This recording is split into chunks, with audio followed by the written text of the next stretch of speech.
Hey guys, the Firebrothers here, it's just me, and today I'm gonna be covering the second trailer for the Bumblebee movie. And Hasbro surprised us by releasing 2 trailers, and I was not expecting that. So I'm gonna separate this video into 2 parts. Part 1 will focus on the second trailer, and part 2 will focus on the third trailer, okay? So now that we're all good, let's just jump into it. The 10 things you probably missed in the Bumblebee movie trailer. Let's begin. So after waiting 3 months for this trailer, I believe this trailer really delivered. So first off, let's start small. We got the return of mass shifting. Now, in case you guys didn't know, mass shifting in G1 is basically when a huge transformer turns into something small, like Megatron turning into a gun, or Ultra Magnus transforming from a car to a giant robot that's taller than the Constructicons. Yeah, mass shifting was a really prevalent thing in G1. And in this case, we see both Shatter and Dropkick, who are triple changers, transform from, their huge jet and helicopter modes to a tiny car, and from then on to the robot modes. So mass shifting is something that has always been prevalent in Transformers, but it seems that in this movie it's gonna be way more prevalent. So I'm just saying, if you see some tiny Transformers, turning to huge ones by transforming or whatever, yeah, it has happened before, it's nothing really new. But since this movie is very G1 based, of course mass shifting has to be somewhere in there. Okay, so first off we got Cybertron and the changes to it. It's very different than the Michael Bay Cybertron, because the Michael Bay Cybertron looked very square-ish, whatever you may call that. This is very full Cybertron inspired. On the bottom of the planet you can see that there's a huge chunk just coming off. And you can see that there's plenty of fire and smoke in the planet that you can see it from outer space. And this basically leads me to believe that at this stage in the war, they're in the full Cybertron state. By that I mean that the planet's already dying, the planet has been ravaged, Energon's scarce, and the Autobots and Decepticons are basically fighting for whatever little Energon there's left. So yeah, this is an interesting point in the war, and it's one that we have already seen before, but I don't mind seeing it again. Okay, so here we have Shatter, and this is the new Protoform look. I will say that the Protoform design here doesn't look too different from the Michael Bay one. In the Michael Bay one, when Transformers travel to outer space, they come in meteor form, they turn into a grayish look and they turn into this weird circle. We saw the same thing with Optimus Prime in the first movie. And yes, by the way, this is Shatter, and in the later shot she lands on her vehicle mode and she destroys it but scans it at the same time. I never seen that before, that's actually pretty cool. But yeah, we do know that it's Shatter because, well, vehicle mode. She just scanned that and that's clearly hers. So at least they're trying to keep some things from the Bay movies. Shatter and Dropkick do look very Michael Bay-ish, while in Cybertron we see plenty of G1 designs. Now, I know there's gonna be some complaints here. I prefer the simplistic G1 designs. I don't know, there's something about it that just looks so appealing. Next up, we got our new characters. We got Soundwave, Ravage, Shockwave, Skywarp, Dirge, and Starscream. And yes guys, this is Starscream, the real Starscream. You might mistake him for Blitzwing, and that's understandable. I thought this was Blitzwing too. Now, something I should mention and that some of you guys might not know is that about a month ago we got a leak explaining that we're gonna see a scene on Cybertron. And in that scene, we were gonna see Shockwave, Soundwave, and a lot of other G1 characters in a very G1 look. And that became true. Since now we got the reveal of Shockwave and Soundwave, this also confirms Cliffjumper, because in that leak it also mentioned that Cliffjumper was gonna be in the film. So for all of you Cliffjumper fans, you may rejoice! Also in the later scene, I don't know if this is true, but you can see Onslaught, or what it appears to be Onslaught. It has a very War for Cybertron look, with the tires on the shoulders. In this scene, it looks like Onslaught to me, War for Cybertron Onslaught. I could be wrong, but and don't blame me if I'm wrong, I'm just saying it could be Onslaught. Next to Shockwave, we can also see a red hand and a red, car tire. Now, I don't know who that is. It could be Knockout or Wall Rider or whatever other red looking Decepticon, but I believe it's Shatter. The design kinda matches, Shatter's Earth form, and apparently we're later gonna see Shatter leave the planet and land on Earth.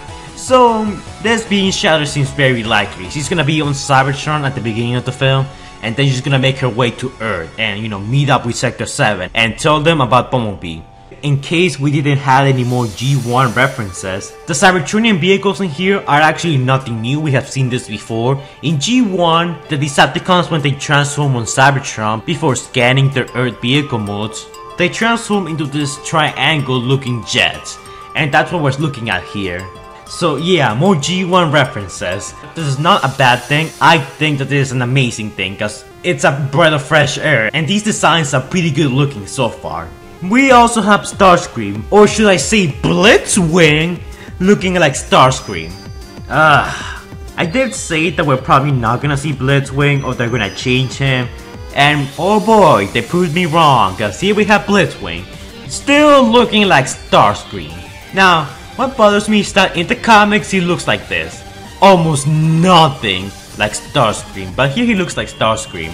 I was under the impression that we're gonna change him, you know, just do a color swap and add a tank cannon on his back, but no, apparently that seems like way too much effort.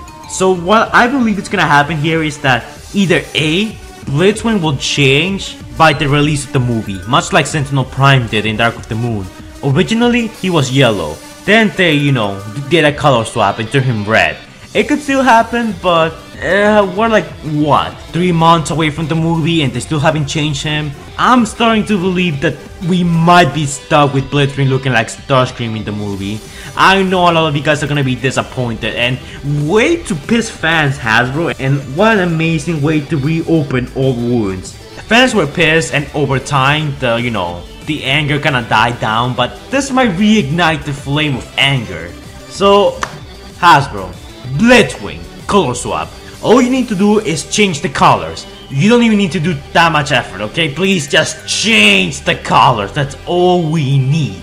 Okay, so much like I mentioned before, the Cybertron that we see here seems to be very Phono Cybertron inspired. Like, we can see the sky being very dark, very bleak, plenty of smoke everywhere, tall towers and stuff. And so far, I will say that this resembles War for Cybertron more than G1 Cybertron. I could be wrong because I don't remember much of G1 Cybertron, but the inspiration is clearly there. You can clearly tell that there's more, War for Cybertron inspired, which War for Cybertron is G1 inspired, which nothing wrong with that. But this breaks a lot of Michael Bay continuity, which I believe that at this point they just don't care and they want to do their own thing. Which, if they want to do their own thing, just make this a reboot. Like, really, you can keep the first movie and just destroy everything else after the first movie, because the first movie works, and if this is connected to the first movie, it works. But I don't want anything else besides the first movie to be connected to this movie. Okay, so at this point, I believe that Blitzwing's fate just got revealed. Blitzwing will fight Bumblebee apparently pretty early on in the film, and after that, we don't see him anywhere else. He's not in the final battle with Dropkick and Shatter. He doesn't appear to be anywhere on Cybertron, and the forest scene and this Bumblebee fight are the only two scenes we see him in.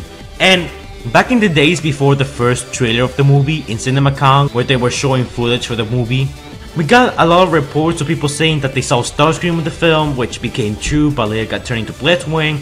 Bumblebee playing, volleyball at the beach, Bumblebee's new battle mask, Shatter and Dropkick. We got plenty of stuff that the people that went to CinemaCon mentioned became true. And one of the things they mentioned is that Blitzwing will die in the forest. Yes, well, Starscream was gonna die, now it's Blitzwing. Hey, maybe that's why they changed it. So yeah, there's gonna be a scene where he's gonna be shot down by Sector 7.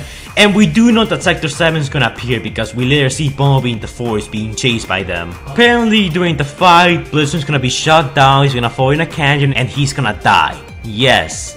I know that this is like spoiler stuff, but it was rumored. They could still change it, but considering we don't see Blitzwing anywhere else, I wouldn't put my hopes up. It's like Mohawk and Dreadbot from the last night. The only times we saw them on the trailers were when they were in prison or the bank, and then when they were on the town hunting down the Autobots in cave. And after that, we never saw them anywhere else in the trailers. So, since we don't see Blitzwing in the final battle between Bumblebee and Dropkick and Shatter, the rumor that Blitzwing will die in this movie seems very likely, and if Blitzwing gets taken out by Sector 7, that's gonna be kinda disappointing. But hey, Blitzwing was already disappointing enough by looking like Starscream, so yeah. I'm sorry, Blitzwing. Looks like your entire life in the movies was just disappointment. Much of the stuff that got revealed on this trailer we either have already seen or they're just extensions of scenes we have already seen. So there's not much to talk about when it comes to Bumblebee and Charlie's relationship. They're gonna have a very Logan-ish relationship. Except that it's gonna be more, you know, more friendly towards one another. What's interesting here is Sector 7. Sector 7 is working with the Decepticons. And apparently that's because, you know, they believe that Bumblebee's a criminal and they don't want to get on the bad side of the Decepticons. But something interesting here is that we got the reveal of the Hoover Dam. Now, the Hoover Dam makes an appearance in the first Transformers movie and that's where they kept Megatron on ice. It does not look like Dropkick and Shatter have interest on finding Megatron. If anything, it looks like they're just here for Bumblebee. So they might not even know that Megatron's stuck on ice, you know, under Sector 7 custody. But the mere fact that we get to see the Hoover Dam leads me to believe that we're most likely gonna see a Megatron cameo. I think it's pretty much confirmed. The Hoover Dam in the first movie is associated with Sector 7, and Sector 7 is associated with, you know, keeping the Allstar protected, as well as keeping Megatron on ice. So we might see a Megatron cameo, a physical Megatron cameo, much like Optimus Prime in this movie. Which, if we have Optimus Prime, we have to have Megatron, so I think the Megatron cameo has just been confirmed. Or maybe will just be like a small reference to him, like we have a Sector 7 employee being like, oh yeah, we have this other Transformer on ice, like we have done this before, we have experience dealing with Transformers, like something like that, you know? But yeah, we're definitely gonna see a Megatron cameo or a reference to him, for sure. Okay, so I need to mention this before anyone else gets the wrong idea, and this is not Barricade. And what's funny is that in my previous video I said we were either gonna see Barricade on his vehicle mode or he's not gonna appear at all, and it became true. Wow, must be a psychic. Okay, so the reason why this is not Barricade is because there's clearly someone driving, and before you say, oh, that's just a hologram. No, that's not the case, because this is how Barricade's gonna look like. He's white and blue. And this is white and green. Not only does the vehicle mode looks different, but the colors also look different. And also, since we haven't seen Barricade at all, but we have seen Blitzwing, Shatter and Dropkick, I believe that Barricade is just gonna have a cameo role in the movie. Is he gonna fight Bumblebee? Not sure about that one. I'm not completely sure about that one, but we do know that Barricade got confirmed to be in this movie. But I believe that he's just here for a cameo role. I believe that Barricade's gonna appear, but he's gonna be looking for Megatron while Shatter and Dropkick are looking for Bumblebee. Don't expect Barricade to do much, and he's probably gonna disappear halfway through the movie like he always does. At this point, it's a tradition. If Barricade does not disappear, it comes off as weird. But yeah, if anything, this just confirms that Barricade's gonna have a small role in the movie. Typically in a Transformers trailer, when you get a lot of screen time, you're usually gonna be prevalent throughout the movie, like let's say Sideswipe from Dark of the Moon, Ironhide, Optimus Prime, Bumblebee. In The Last Night it was Megatron, Optimus, Bumblebee. And when you usually don't have a lot of screen time, it means that you're probably gonna have a really small role in the movie, or you are gonna have really little screen time, like let's say Quintessa, Mohawk, Nitro Zeus, even Galvatron. So yeah, Barricade, don't expect him to do much in this movie. So I guess we could say that B's gonna be fighting 3 Decepticons instead of 4. Which I guess is a little bit more balanced, but still, it doesn't look too good for Bumblebee. Next up we got Bumblebee's new weaponry. Now in this trailer, I think we have the first look at Bumblebee's new weaponry. And he has a sword that he uses to slice a tree. But he also has an ion cannon that he uses to fight against Sector 7. Or plasma cannon, whatever you wanna call that. Another weapon that Bumblebee has that he hasn't shown in the trailer is his missiles. In a Transformers toy that Hasbro has officially shown, the Masterpiece Bumblebee, we see that he has his sword that he uses in the film, as well as his plasma cannon. But he also comes with chest missiles. When you open up his chest, it reveals that he has missiles ready to be used. Now you guys might be thinking, dude, that's just a toy, that doesn't mean we're gonna see the missiles on the film. Well, yeah, you might be right, but when it comes to the Masterpiece toys, they're usually pretty movie accurate. The Barricade Masterpiece toy that we got, movie accurate. All the other Masterpiece toys that we got for the movies, almost 100% accurate. So yeah, Bumblebee has 3 weapons in this movie. The sword, the gun, and the missiles. Okay, so remember what I said about CinemaCom, how some people got to see some footage for the movie early? We got a lot of reports from people, saying stuff like there was gonna be a female Decepticon, Starscream was gonna appear before he got turned into Blitzwing, Bumblebee playing at the beach, and that was all before the first trailer got released, and all of that stuff has become true so far. Now, another rumor, and this is more of a rumor, not something that has been confirmed, is that Shatter and Dropkick are actually gonna be a couple, like boyfriend and girlfriend. Yeah, that's actually kinda weird, but kind of exciting too, because we haven't seen that before, and I'm actually pretty curious how that's gonna play out. Well, that hasn't been confirmed, like 100% confirmed. Almost all the stuff the people at CinemaCon mentioned has become true, like almost all of it. There's still a few things, but they're really minor that haven't become true, and this is one of them. We actually don't know if they're gonna be romantically involved. I mean, they could be, but how's that gonna play out in this movie? I mean, I'm curious about that, but at the same time, I'm like, is that really gonna happen? I don't see it happening, but if it does happen, I would really shock and really intrigued about that. For all we know, they could just be like partners, like RC and Cliffjumper from Transformers Prime. But that's just something for you guys to keep in mind. This is a part that really confused me, and I think this part is major spoilers for the movie. I think, I'm not completely sure. Now, in the beginning of the trailer, you can hear that there's a guy saying they're calling an army. Now, when they're saying they, I don't think he means Bumblebee because he's just one person. I think he means Shatter and Dropkick, who are our two main villains. Now, in this scene, you can see both Shatter and Dropkick on top of some antenna or whatever it is. It looks a little Cybertronian-ish, but with all the motion blur, it's kinda hard to tell. Now, I was confused about this part because I didn't know what Shatter and Dropkick are doing in this scene, but that looks like an antenna, and then when the guy mentioned early on they're calling an army, I figure out that's the main intent. But why would Shatter and Dropkick need to call an army? I believe that they were just here for Bumblebee. Unless, let's say, they know that Megatron is on Earth, and they also know that the Allspark's on Earth. So that will be more than enough reason to call the entire Decepticon army to come, destroy Earth, claim the Allspark, and claim Megatron. And how are they gonna find out about that? Barricade. I believe Barricade will probably find out that Megatron is being kept, alive somewhere. They don't know where exactly he is, but he's gonna tell Shatter and Dropkick that they need to call an army, they need to contact the other Decepticons, and that's probably gonna be the main focus of the final fight. Shatter and Dropkick using this giant antenna to communicate to Cybertron and all the other Decepticons in there that they have found the Allspark and Megatron, and I don't think they're gonna know exactly where he is, but I believe that just by knowing that he's somewhere on Earth, they're gonna need to call the entire army to just scour the entire planet and find him.